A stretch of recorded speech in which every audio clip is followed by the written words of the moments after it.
And next tonight, something different. Imagine millions of people watch your life come unglued. An all-out panic attack on TV. It happened to our Dan Harris, but his journey of discovery brought back some lessons for all of us about our lives too, and he's telling us about it tonight, Dan. Hi, Dan. This is a very personal story, as you know, because you were right there when it all started. Sometimes there are things holding us back from being happy, and we're not aware of it until life hits us over the head with a frying pan. And that is what happened to me. From ABC News, this is Good Morning America. Welcome to the most embarrassing day of my life. We're going to go now to Dan Harris, who's at the news desk. Dan. Good morning, Charlie and Diane. Thank you. This is me 10 years ago. And the reason this is the most embarrassing day of my life is not that it looks like I've been attacked by a blow dryer and a can of hairspray. No, it's that I am about to freak out on national television. Health news now. One of the world's most commonly prescribed medications may be providing a big bonus. Researchers report people who take cholesterol-lowering drugs called statins for at least 5 years may also lower their risk for cancer.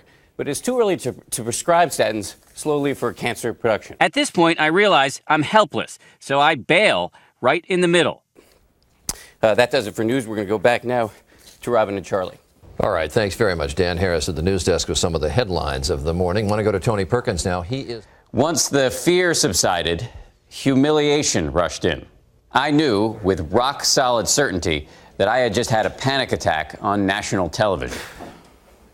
So why would I tell you this very embarrassing story? Because that on-air meltdown was the culmination of something that had been building for years, something I never stopped to address.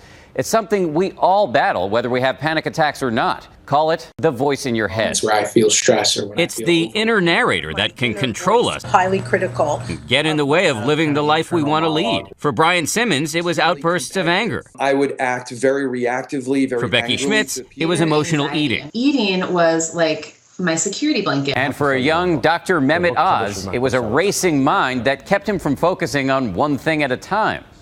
For me, saying a voice in the head is too benign an expression of what really happens. That massive cacophony that we hear, deafeningly loud. Does it surprise you at all how much time we all spend fixating on these self-defeating voices we hear? I've always been surprised how much time we spend wasting on the voices in our head telling us we're not good enough. In my case, like many Americans, my inner voice was pushing me to succeed. Annual New Year's party in New York. This is me in my late 20s. Thank you, Dan. Dan Harris. I had my dream job, but I also had doubts about whether I was good enough. But it's hard to do that. All right, I'm going to try it. 3, 2, 1. My solution? Become a workaholic. After 9/11, I volunteered to spend years in war zones where I covered the heroics of our men and women overseas and got a real taste of both the horror and the adrenaline of combat. After years of always barreling forward, when I finally slowed down, it was as if my mind revolted and I got depressed. And so in my free time, I briefly but stupidly began self-medicating. And it was those recreational drugs, my doctor would later tell me, that almost certainly produced the on-air panic attack. But losing it in front of 5 million people became a turning point. It set me off on a strange, unplanned odyssey. The kind of search so many of us embark upon for answers, understanding, and strength. Ultimately, it would lead me to something I never would have expected, as it has for Dr. Oz and millions of others. Going inside my mind is no longer going behind enemy lines.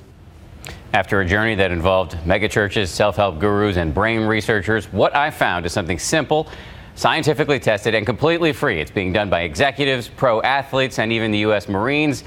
It's not a miracle cure, but I like to say it makes you about 10% happier.